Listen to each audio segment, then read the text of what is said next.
Imagina que a vida é um palco e a gente passa boa parte dela tentando manter a plateia satisfeita, sorrindo quando não quer, aceitando papéis que não nos cabem, repetindo falas que não são nossas. O livro A Coragem de Não Agradar, inspirado na psicologia de Alfred Adler, chega chutando esse palco, dizendo que o mundo não é tão complicado quanto parece, que o drama pode estar mais nos óculos que a gente escolhe usar do que na realidade em si. Isso já soa provocativo, porque coloca a responsabilidade nas nossas costas. E aqui começa a primeira camada do mapa, a ideia de que o mundo é simples, mas nós o complicamos.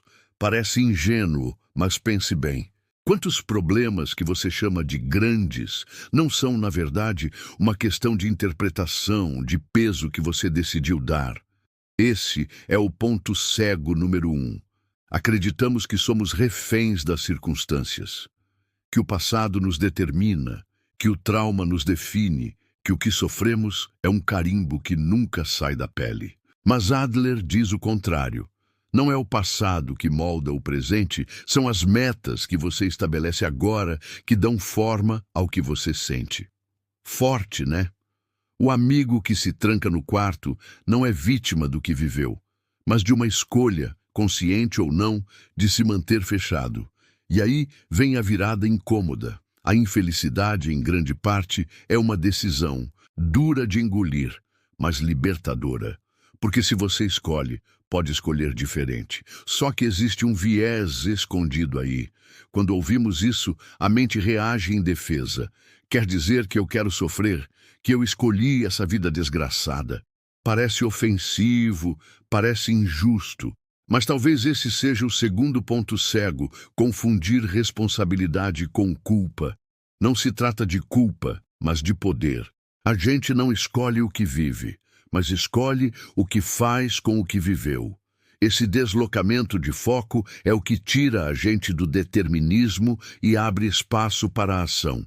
Se você está infeliz, a questão não é quem errou lá atrás, mas que decisão você está tomando agora para manter as coisas como estão.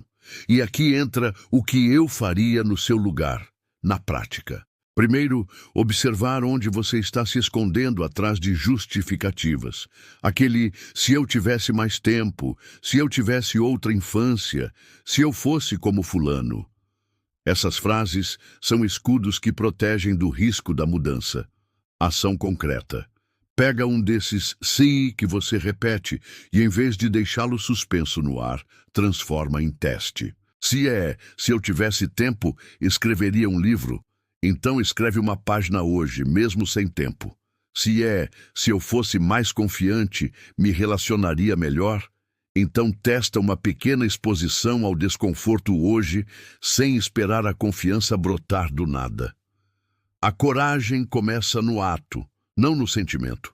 Agora, o que você talvez não esteja vendo é que existe uma conveniência secreta em manter os problemas. A estudante que tinha medo de corar usava esse medo como desculpa para não se declarar. A pessoa que diz se odiar, na verdade, protege-se da rejeição. O sofrimento, por mais doloroso que seja, muitas vezes é também um abrigo, porque ele evita riscos ainda maiores. Esse é o terceiro ponto cego, o benefício oculto da dor. Reconhecer isso não é negar a dor, mas desmascarar a barganha que fazemos com ela. Se na primeira camada a gente entendeu que o problema não é o passado, mas as metas do presente, a segunda grande virada de Adler é ainda mais desafiadora. Todos os problemas humanos são, no fundo, problemas de relacionamento. Pense bem, o que te incomoda em você quase sempre ganha força no olhar do outro. Não gostar da própria aparência é porque imagina como os outros a julgam. Ansiedade no trabalho é medo de não atender expectativas. Raiva no trânsito é o embate de egos desconhecidos. Até a solidão é, de certa forma, um relacionamento interrompido. A vida, no fim, é sempre vivida em relação. E aqui mora um ponto cego monumental. Acreditamos que precisamos ser aceitos, amados e admirados para ter valor. Esse é o vício silencioso que comanda nossas decisões. Fazemos escolhas baseadas no o que vão pensar. Perseguimos padrões de sucesso que nem são nossos. Sufocamos desejos por medo de rejeição. E o livro dá o soco. Viver tentando agradar é perder a própria vida. Porque quem vive para agradar se torna escravo das expectativas alheias. Nunca pisa firme em chão próprio. Mas atenção, existe um viés escondido aqui.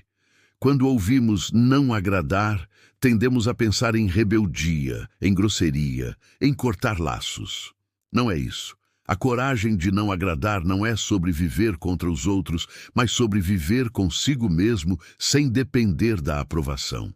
É poder dizer não sem culpa, é poder ser autêntico mesmo correndo o risco do incômodo, é poder escolher o próprio caminho ainda que o aplauso não venha.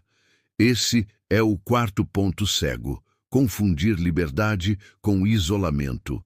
Ser livre não significa viver sozinho, significa poder estar com os outros sem se perder neles. E aqui vem a pergunta prática: como viver isso sem cair no egoísmo? A resposta de Adler é simples, mas revolucionária: separar as tarefas. Existe a sua tarefa e a tarefa do outro. O que você faz é seu, como o outro reage é dele. Se você fala a verdade com respeito e a pessoa se ofende, essa é a tarefa dela. Se você se recusa a viver uma vida que não é sua e alguém desaprova, essa é a tarefa dele. Libertar-se do peso de controlar ou carregar as tarefas dos outros é um ato de higiene mental. Agora, o que eu faria no seu lugar? Eu começaria identificando onde estou carregando tarefas que não são minhas. Talvez seja a expectativa da família, talvez seja a aprovação social, talvez seja a imagem que criei para parecer forte. O exercício é simples. Toda vez que sentir pressão, pergunte-se: de quem é essa tarefa? Se não é sua, largue. Não precisa dramatizar, apenas devolva silenciosamente. Essa prática, feita de forma consistente, começa a libertar. Mas existe ainda um detalhe que você talvez não tenha notado. A busca por autoestima é muitas vezes outro veneno, porque quem vive querendo gostar de si mesmo se prende num jogo de espelhos. Gosto de mim se o outro gostar de mim. A autoestima vira dependência. O que Adler propõe é trocar autoestima por autoconfiança relacional. Não importa se você se acha bonito ou feio, o que importa é se você está disposto a contribuir, a se engajar com o mundo como você é. E essa é a diferença entre a vida do eu e a vida do nós. E aqui entra a camada mais profunda. Quando você entende que não precisa agradar, começa a perceber que pode viver em contribuição. Não agradar não é fechar-se, é abrir-se de forma autêntica, é se relacionar sem medo de rejeição, porque a rejeição deixa de ser sentença de morte. É ter coragem de ser você mesmo e, assim, encontrar pessoas que se conectam de verdade com quem você é. Ação concreta. Escolha uma área da sua vida em que você tem vivido para agradar. Talvez seja a profissão. Talvez seja uma relação, talvez seja até sua forma de se vestir. Faça um pequeno gesto de autenticidade nessa área. Algo simples, mas real. Pode ser dizer uma verdade que você sempre engoliu. Pode ser expressar um gosto sem pedir licença. Pode ser recusar um convite sem desculpas elaboradas.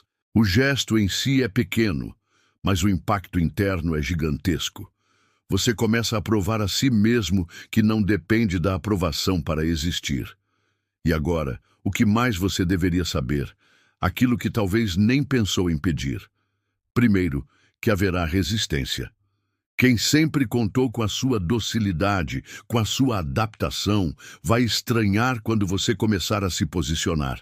Vai chamar de egoísmo, de frieza, de loucura. Essa é a prova de fogo. Porque a coragem de não agradar é também a coragem de decepcionar. É nessa decepção que se revela quem realmente está com você pelo que você é e quem estava apenas pelo papel que você desempenhava. Segundo, que a felicidade, nesse olhar, não é um destino brilhante, mas um exercício cotidiano. Não é esperar que tudo fique perfeito para então viver, mas viver com propósito apesar das imperfeições. E isso muda tudo. Felicidade não é algo a ser conquistado, é algo a ser praticado. E terceiro, que essa coragem não é uma conquista final, mas um músculo. Você vai ter dias de recaída, vai ter momentos em que volta a agradar, em que se perde no olhar do outro. E tudo bem. O ponto não é nunca falhar, mas continuar treinando, fortalecendo esse músculo até que ele se torne parte do seu jeito de estar no mundo. E é aí que o livro encontra você, não como uma teoria distante, mas como um convite prático. Um chamado para parar de viver no ser, para abandonar o passado como desculpa, para encarar o desconforto da mudança e, principalmente, para assumir a coragem de ser quem você é, mesmo que isso desagrade. Essa coragem é, no fundo, a única estrada possível para uma vida livre. No fim das contas, a coragem de não agradar não é sobre virar as costas para o mundo, mas sobre finalmente virar o rosto para si mesmo. Reconhecer que você não precisa de aplauso para existir, nem de permissão para ser quem é. Esse é o verdadeiro ponto de virada. Quando você entende que a vida é simples e que a felicidade está ao alcance do agora, basta ter a ousadia de viver sem pedir desculpas por ser você. Se você chegou até aqui, é porque algo dentro de você já começou a se mover. Isso não é o final, é só o começo. Se este vídeo te tocou, demonstre seu apoio curtindo e compartilhando.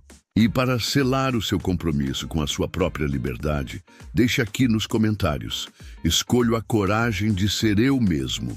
Sua jornada é a inspiração para todos nós.